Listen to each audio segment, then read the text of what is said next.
Okay, so in order to sharpen the knife, we either have to put the knife in such a way that it matches the angle of the stones and change the knife, or we have to change the angle of the stones to match the knife.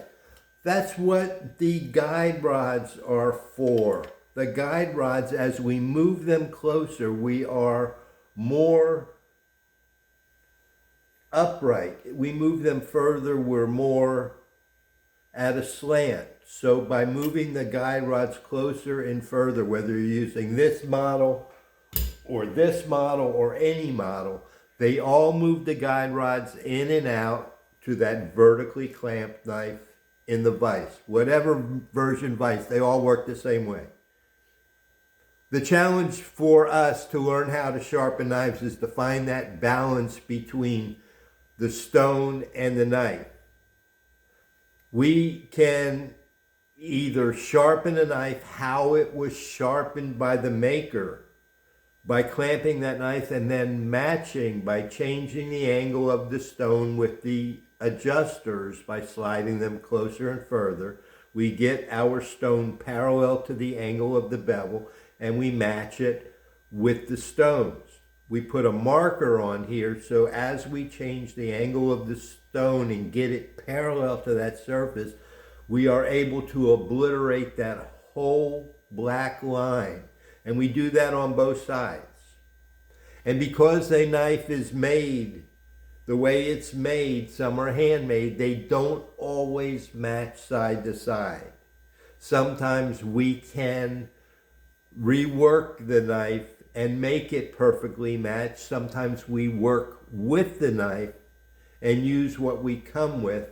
And over time we can shape the knife and get it so that it's symmetrical like we like it. Other knives are intentionally ground uneven. If you look at the cross section of the knife, one side of the knife may be ground more flat, the other side may be ground more curved. That's an asymmetrically ground knife, and they are typically made like that intentionally for the quality of the way they cut and they slice. That again presents a sharpening challenge.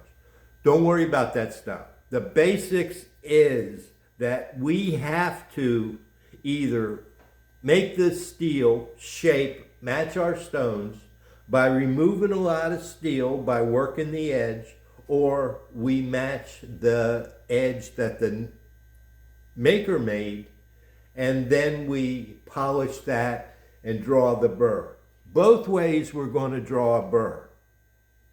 The problem is that when that stone, that sharpening stone on the guide rod is not parallel to that bevel, then we're only removing steel where it's contacting.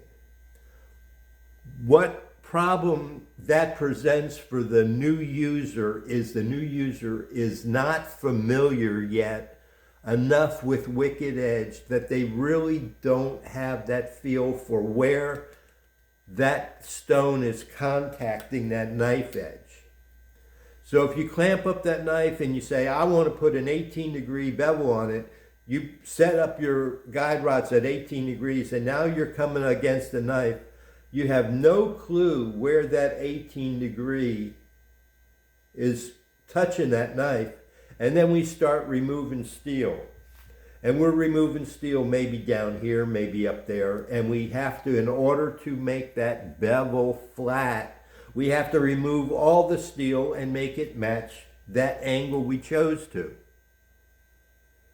Now that's a blind process. It's a lot of scrubbing. And if you're taking a knife that's say at 25 degrees and making it at 18 degrees, you have to remove a lot of steel in order to make that new bevel.